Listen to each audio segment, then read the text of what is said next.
Hi, I'm Dr. Arlen Hill, and as a fellow athlete, I wanted to share some ideas with you that can really help accelerate your performance. And these are things that I've not only done for myself, but these are things that I've employed with my patients that are athletes and that they've found a lot of benefit from.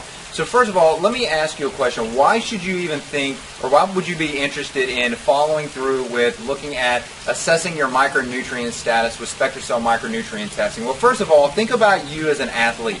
And when you're an athlete and you're outperforming your activity, you're putting a lot of demands on your body. And the question you should ask is, am I meeting my needs to facilitate those demands that I'm putting on my body? Do I have the supply, whether that's through diet and or supplementation, that's going to help me meet the demands of the activity that I'm engaged in?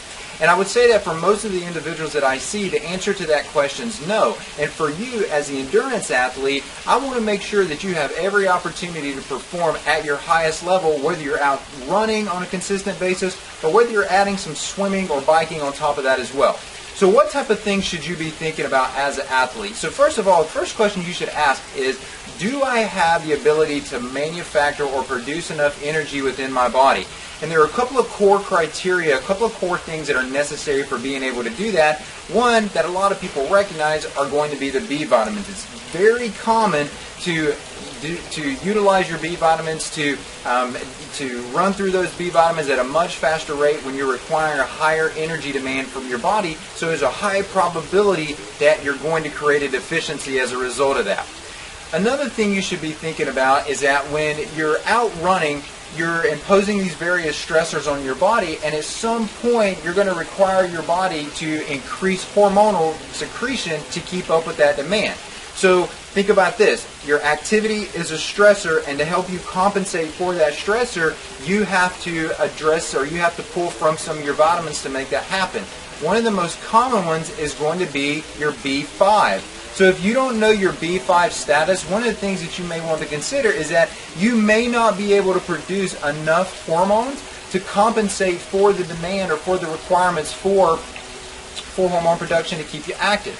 The next thing you want to think about here is, what's my level of B12 and folate? Now, why are B12 and folate so critical? And probably what we should go ahead and lump into this category as well are your amino acids.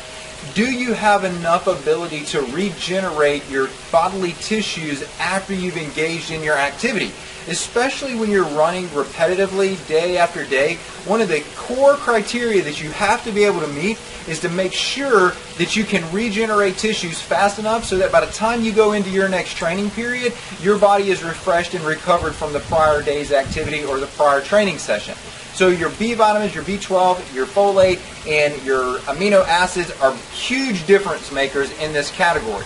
Now, what about your antioxidants? Antioxidants are crucial for long-term recovery, keeping your inflammation down. The greater the inflammation you have, the greater the likelihood that you're going to succumb to an injury. And let's be honest, guys, if you're an athlete and you're serious and you're training your body at a high level, injuries aren't something that you're going to be able to avoid. It's just going to be a matter of time before you succumb to those.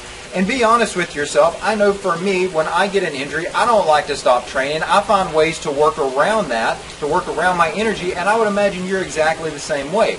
One of the ways that you can vastly speed up that recovery process is making sure that your antioxidants are in good status. So if you have high sufficient levels of antioxidants, you're going to recover at a much faster pace than what you would without those. So listen, if you're thinking about continuing in the endurance sector and continuing endurance activities, and you want to really maximize your performance, the real question you should be asking is, when am I going to get my micronutrient test? Because otherwise, the adage of, if you're not testing, you're guessing, really applies. And here's what's most important, is that if you look at the other athletes that you train with, you're an individual completely independent from them. Your environmental stressors, your biochemical needs are going to differ from them, so you want a specific assessment of what your individual needs are and how you can most directly support your own body. So I appreciate you taking the time. Hope you take advantage of the SpectraCell micronutrient test. I'm Dr. Arlen Hill.